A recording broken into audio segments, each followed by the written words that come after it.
جو محبوب کریم نے کہا نا انما الاعمال بالنیات، اس کا مقصد ہی یہی ہے کہ مومنو تم عبادت تو کرو، دعا مانگو، قرآن کریم جتنی بھی تم سے ریاضت ہوتی ہے مجاہدہ کرو، مگر ہر مجاہدے کے ہر لمحے میں تمہاری نیت چیک ہوتی رہے گی۔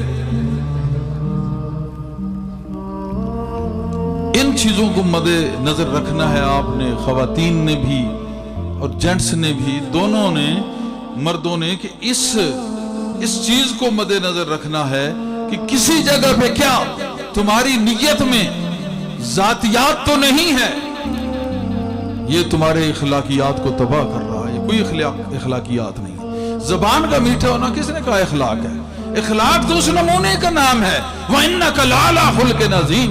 اخلاق تو وہ خلق ہے، اس خلق کے اندر کیا یہ ہے کہ حضور کہتے کہ تم پیارے ہو اور اگلا پیارا نہ ہو اور دل سے آپ نہ کہیں، اور اگر آپ تعریف کرتے کسی کی تو وہ عین ہی بین ہی وہ عین اس کا ہوتا تھا، تب وہ تعریف کرتے تھے۔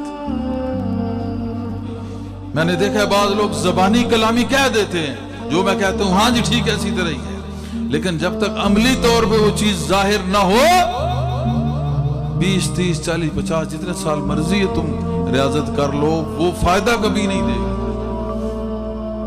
اسی وجہ سے ریاضتیں رائے گاں جاتی ہیں، کیونکہ ریاضتوں کے اندر لذتیں جو ہیں وہ نیتیں ہیں، نیتوں کو چھوڑ دیا، لذتیں گئیں، پھر صرف ریاضت کام نہیں آتی، اللہ سے منع بھی کرتا ہے۔ لیکن میں پھر بھی کہتا ہوں کہ ارادے جن کے پختہ ہوں، نظر جن کی خدا پہ ہو، تلاطم خیز موجوں سے وہ گھبرایا نہیں کرتے۔ جتنے بھی موجیں اٹھیں تو پھر یہ سمجھ آئے عقاب، یہ تو چلتی ہیں تجھے اونچا اڑانے کے لیے، یہ تو اونچا اڑانے کے لیے ہے طالب حق۔ جتنے بھی تجھے وسوسے، وہم اور ٹکراؤ، خطرات دل پہ اترتے ہیں، تو یہ غور کر لے کہ یہ تیری منزل کو، تیرے مقام کی طرف اور اونچا کر رہے ہیں۔ میں نے اپنی تجربات سے میں یہ سارا بول رہا ہوں، کتابیں بہت پیچھے ہوتی ہیں تجربوں سے۔